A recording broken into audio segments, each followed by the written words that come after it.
ये कह रहे थे कि बीजेपी ने एक्सेप्ट किया कि उनकी सरकार के खिलाफ एंटी इनकम्बेंसी है, इसीलिए मनोहर लाल खट्टर को हटाना पड़ा। लेकिन नायब सिंह सैनी को ला करके कहीं ना कहीं ये साबित कर दिया बीजेपी ने कि हमारा डिसीजन सही था नायब सिंह सैनी को ला करके, और उनके चेहरे पर बीजेपी ने बहुमत हासिल किया और तीसरी बार सरकार बनाई। अंजना, और जाट चेहरे भी शामिल किए गए हैं, 2 मंत्री बनाए गए हैं, चाहे श्रुति चौधरी और महिपाल ढांडा। जल्दी से विनोद जी एक कमेंट आपसे, अशोक के पास से चलेंगे।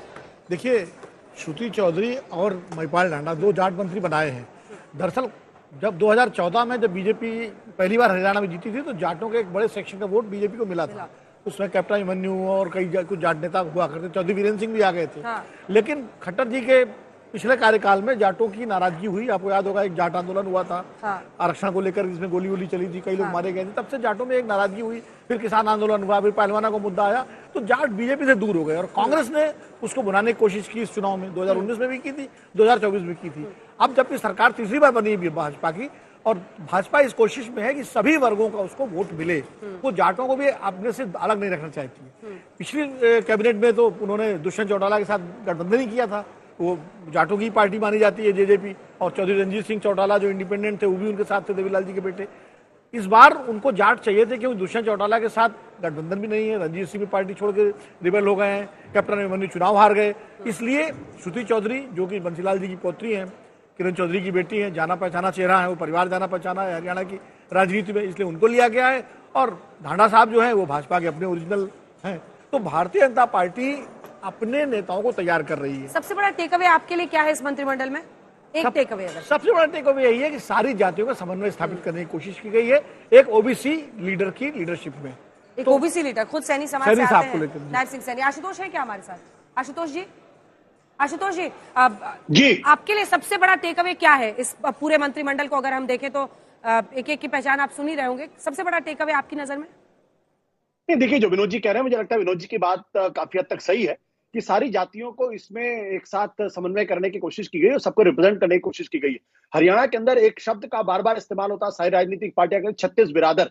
हालांकि इसको लेके काफी कंफ्यूजन कि 36 बिरादर है या और ज्यादा बिरादर या कम बिरादरियां कम है, लेकिन महत्वपूर्ण बात है। और मुझे लगता है कि यही चीज कांग्रेस पार्टी को भारतीय जनता पार्टी से सीखने की जरूरत है कि वो सारी जातियों को एक साथ लाने की कोशिश करती है। और चुनाव के दौरान भले ही वो किसी एक जाति के खिलाफ दूसरी जातियों को पोलराइज करने की कोशिश करें, लेकिन जिस तरीके से इसमें जाट समुदाय के 2 लोगों को मौका मिला है, वो स्पष्ट है कि उनकी नजर सब पे है, सबको साथ लेने की कोशिश कर रहे हैं। और कहीं ना कहीं बीजेपी का ये बदला हुआ चेहरा दिखाई पड़ रहा है। ये वो चेहरा जिसके बारे में बीजेपी में कहा जाता था कि ये तो ब्राह्मण बनिया पार्टी है, इसमें बाकी जातियों के लिए कोई जगह नहीं होती है, लीडरशिप उनके हाथ में होती है। ये क्लासिक एग्जाम्पल हरियाणा का, जहां एक पिछड़ी जाति के नेता को मुख्यमंत्री का पद दिया गया है और बाकी जातियों का उसमें समन्वय स्थापित करने की कोशिश की गई है। बिल्कुल, कास्ट सेंसस को सबसे बड़ा हथियार विपक्ष बना रहा था लगातार चुनाव में, उसकी काट भी इसमें दिखाई दे रही है कि बीजेपी अब एक स्ट्रैटेजी के तहत चल रही है। क्योंकि अगर आप देखिए तो जैसा मैंने पहले भी आपको बताया था, दूसरी बार किसी राज्य में पुनः सरकार बनाने में भारतीय जनता पार्टी के स्ट्राइक रेट है 56%। तीसरी बार किसी राज्य में अपनी सरकार पुनः बनाने का जो स्ट्राइक रेट है बीजेपी की, तीसरी बार वो है 61%।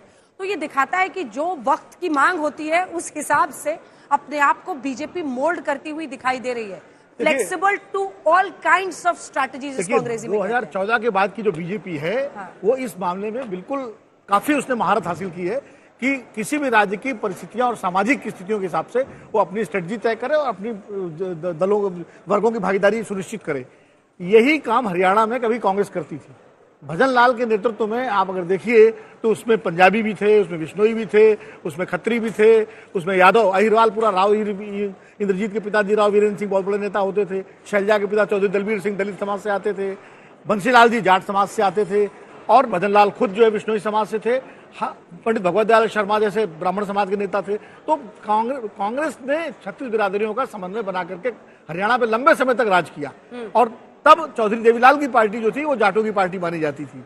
लेकिन बाद में कांग्रेस धीरे धीरे वो देवीलाल जी के रास्ते पे चली गई और भारतीय जनता पार्टी ने वो स्पेस ले लिया जो कांग्रेस ने खाली किया। तो ये शायद सबसे बड़ी स्ट्रैटेजी के तौर पर देखें। अशोक, सबसे ज्यादा मतलब मैं देख रही थी कि कुछ नेताओं के लिए खूब वहां पर वाहवाही हो रही थी।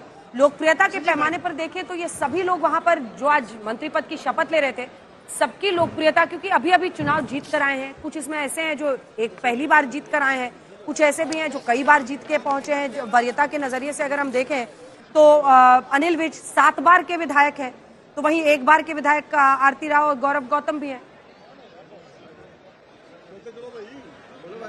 श्रुति चौधरी भी। जी एक बार सवाल दोबारा रिपीट करेंगे अंजना?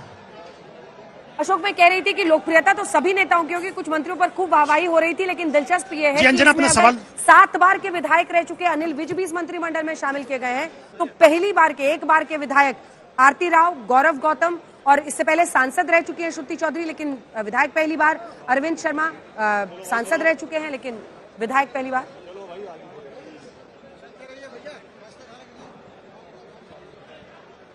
बिल्कुल अंजना, अनुभव के साथ साथ युवाओं को भी मौका दिया गया है, जो नए चेहरे हैं उनको लाया गया है, तो कहीं ना कहीं एक मैसेज देने की कोशिश है कि जातीय समीकरण तो है ही, क्षेत्रीय समीकरण तो है ही, उनको बिठाने की कोशिश की, लेकिन अनुभव के साथ साथ उनको तरजीह दी गई अनुभव को, और युवाओं को मौका दिया गया है। चाहे वो श्रुति चौधरी हो, जाट कम्युनिटी से आती हैं, चाहे आरती राव हो, अहिर उससे आती हैं, इलाके से आती हैं, और गौरव, मैं आपको बता दूं जो ये गौरव गौतम है, ये बीजेपी में ही एक नेता के सहायक के तौर पर काम करते थे, अनिल विज के साथ जुड़े हुए थे, लेकिन 5 साल इन्होंने अपने इलाके में काम किया, जमीन पर काम किया, तो पार्टी ने इनके काम को रिकॉग्नाइज किया और चुनाव जीत गया और मंत्री भी बन गए।